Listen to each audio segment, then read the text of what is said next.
Hi everyone, my name is Angela, and today I'm going to be picking out some books that are going to self-destruct in 1 year. I've seen a bunch of other people do this, and they basically are just picking out books that they're not sure that they really want to read, and if they don't read them by this time next year, they have to unhaul them, so that is what I'm going to be doing. I have a really bad habit of buying books on a whim that I've never really heard of, or I just don't necessarily have a reason why I need to own them, and then there are books that I've wanted to read and I feel so confident that I'm going to love that I just don't buy. So I'm really trying to get better about that, and next year when I'm not on a book buying ban, I will definitely try to buy more intentionally, and if I don't read these by next October, I'm gonna unhaul them. So first up we have a book that I bought at a half-price books, and that is Ignorance by Mulan Kundera. I bought this because I went to grad school for translation studies and I speak French, and this is translated from French, and so I saw this and I was like, oh my gosh, I need to read more translated literature. But this doesn't actually sound like a book that I would really like. It sounds like one of those literary books that really has no plot and it's just about people being people, and I have never once felt the urge to pick this up, and I've had it for about a year now. So I don't know, it's possible that I'll love this, and I do want to read more translated literature, but this one I'm just like, why did I buy this, you know?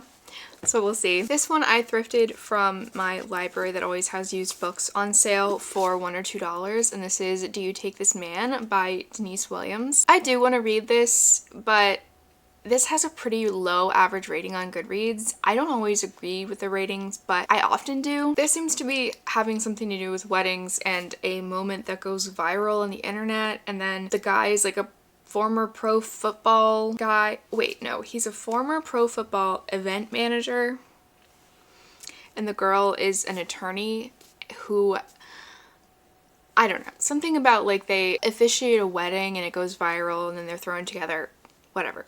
I should read this because I own it, but it's like, do I ever really want to read this? There are so many not better, but so many romances that I'm more drawn to. So if I don't read this next year, this is leaving. These next two are both by Tana French. We have Broken Harbor, which is the 4th book in this series. Not sure what it's called, but these are murder mysteries that take place in or around Dublin, Ireland. And this is The Searcher, which is the 1st book in a different series. Tana French was actually one of my first experiences reading mystery books, and for that I'm very thankful because I love mystery books now. But this series in particular is a little darker and more literary than the mystery books I tend to prefer nowadays, so I'm just not really sure that I want to read this one. And also, we're following this detective that's kind of an asshole that we've each book is from someone else's perspective, and we've seen this guy as a side character, and in this book he's the main perspective, and he is an asshole. So I'm like, do I really want to read this? We will see if I get to this one. This series, I actually don't know what it's about. Okay, it takes place in Ireland, but it's an American guy who's moved to Ireland, which I'm I don't really want to read about an American guy. So we'll see. I feel like I have a better chance of trying out this series than continuing, but I do really love her writing.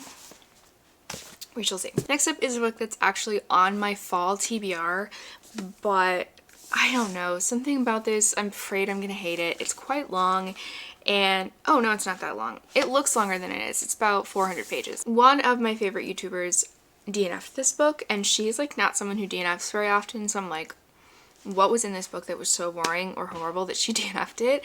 And it is Small Angels by Lauren Owen. This has a pretty low average rating on Goodreads, which is probably part of why I haven't been drawn to it. It's just because I've never seen anyone else excited about it, and that's not necessarily a reason not to read a book. I think there are lots of hidden gems out there, and you shouldn't just read whatever's possible, whatever's popular. So I would be a little bit sad to unhaul this, but at the same time, it's I've had this for 2 years, since August of 2022 from Book of the Month, and I've never picked it up.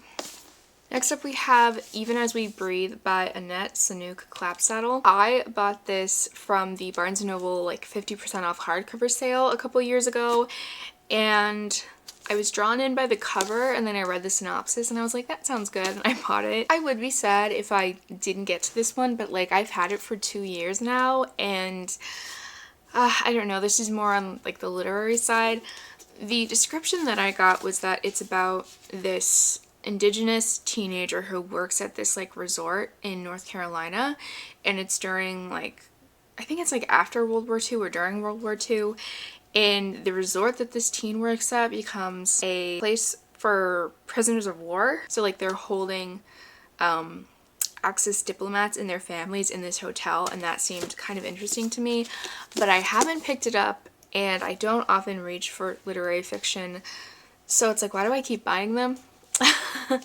So yeah, but the cover is really beautiful, and this is from like a very small press in, I think, Kentucky or something, called Fireside Industries, which I've never heard of. And then lastly, we have The Seven Moons of Mali Almeida by Shian Karunatilaka. This is a book that was very buzzy a couple years ago. It was nominated for the Booker Prize, and I think I follow a couple book influencer people who I really like, and they really care about the Booker, and so in the moment it felt like I really cared about the Booker, which I don't, because again, literary fiction is not something I usually read a ton of.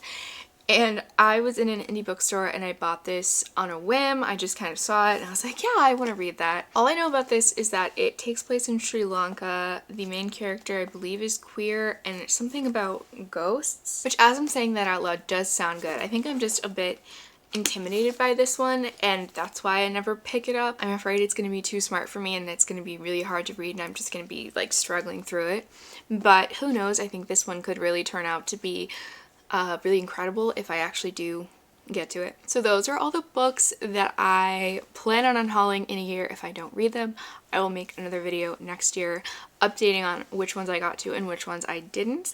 Thank you so much for watching this video. I hope you have a lovely week, and don't forget to subscribe if you want to see more bookish content from me.